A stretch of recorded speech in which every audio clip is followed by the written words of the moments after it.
Good morning everyone. আজি কেইদিন মানৰ পৰা এটাই কোৱেশ্চন যে আসাম ৰাইফলছত কি পোষ্ট ওলাইছে বা কেনেকৈ এপ্লাই কৰিম। আজি এই ভিডিঅ'ত সকলো জনাই দিম। আপোনালোকে ভিডিঅ'টো শেষলৈ চাব। কিমানটা পোষ্ট আছে, কি পোষ্ট আছে, আপোনালোকে এই ভিডিঅ'ত সকলোখিনি ডিটেইলছ পাই যাব। প্ৰথম কথাটো হ'ল আসাম ৰাইফলছত পোষ্ট ওলাইছে 749 অৰ্থাৎ 749টা পোষ্ট ওলাইছে। কিন্তু পোষ্টবোৰ দুটা ধৰণৰ, এটা হৈছে টেকনিক্যাল, এটা হৈছে টেটছমেন অৰ্থাৎ নন টেকনিক্যাল।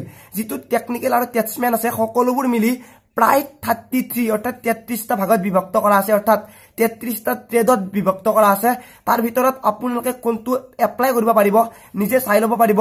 মই কোড কেনেকৈ পাব সকলোখিনি ডিটেইলছ কৈ আছো। এই পোষ্টবোৰত এপ্লাই কৰাৰ বাবে এজ লিমিট তিনিটা ধৰণৰ আছে।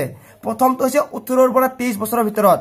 কিছুমান এনেকুৱা পোষ্ট আছে য'ত 18 পৰা 23 বছৰ হলে আপোনালোকে এপ্লাই কৰিব পাৰিব, আৰু কিছুমান আছে 18 পৰা 25 বছৰ অৰ্থাৎ 18 to 25 ইয়াৰ্ছ, আৰু কিছুমান আছে 20 to 28 অৰ্থাৎ 20 বছৰৰ পৰা 28 বছৰলৈকে। তাৰ পিছত আছে 21 বছৰৰ পৰা 28 বছৰলৈকে।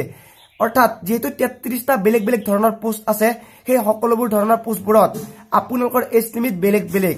যদি আপোনালোকে সাফাই কৰ্মচাৰীত এপ্লাই কৰিব বিচাৰে তেনেহলে 18 পৰা 23 বছৰ। যেহেতু তাতে কিছুমান টেকনিক্যাল পোষ্ট আছে, সেই টেকনিক্যাল পোষ্টবোৰত আপোনালোকক ডিপ্লোমা লাগিব। যি পোষ্টবোৰত ডিপ্লোমা লাগিব সেইবোৰ আপোনালোকে চেক কৰি ল'ব, আৰু যিবোৰ টেটছমেনৰ পোষ্ট আছে সেইবোৰত কেৱল 10 পাছ কৰিলে হৈ যাব। অসমৰ সকলোৱে এপ্লাই কৰিব পাৰিব, ল'ৰা ছোৱালী অৰ্থাৎ পুৰুষৰ বাবেও পোষ্ট আছে, মহিলাৰ বাবেও পোষ্ট আছে। ইয়াতে এপ্লিকেশন ফিজ SC STৰ বাবে কোনো ধৰণৰ এপ্লিকেশন ফিজ নাই।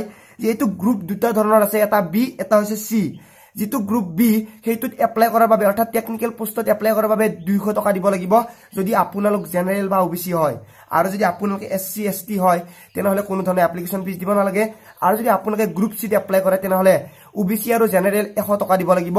এইখিনি হল এপ্লিকেশন ফিজ। একেবাৰে কম, জেনাৰেল আৰু OBCৰ বাবে কেৱল 200 টকা, SC STৰ বাবে কোনো ধৰণৰ এপ্লিকেশন ফিজ নাই। ইয়াতে লাষ্ট ডেট উল্লেখ কৰিছে 14/1/2019 অৰ্থাৎ 14 জানুৱাৰীলৈকে এপ্লাই কৰি থাকিব পাৰিব। আমাৰ বাবে এটা ভাল খবৰ। কিন্তু মেইন কথাটো হ'ল অসমৰ বাবে পোষ্ট বহুতে ভাবিব যে যেহেতু আসাম ৰাইফলছ পোষ্ট বহুত থকা বুলি ভাবিব, আৰু পোষ্টবোৰত অনলাইন এপ্লাই কৰিব লাগিব। যেহেতু অনলাইন মুকলি কৰি দিছে, আপোনালোকে এপ্লাই কৰিব পাৰে।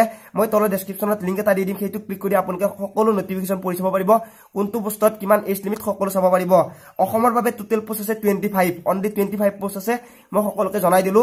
বহুতে বহুত থকা বুলি ভাবিব বা বহুতে বহুত থকা বুলি ক'ব। কিছুমানেতো অসমৰ বাবে 749টা থকা বুলি কৈছে। সো আজি ভিডিঅ'ত এইখিনিয়ে। যদি ভিডিঅ' বেয়া লাগিছে ডিসলাইক কৰিব, যদি একেবাৰে বেয়া লাগিছে গালি পাৰিব, আৰু যদি ভিডিঅ' ভাল লাগিছে লাইক শ্বেয়াৰ কৰিব নাপাহৰিব। আজিলৈ মানে পুনৰ লগ পোৱাৰ আশাৰে মই জিতুমণি, জয় আই।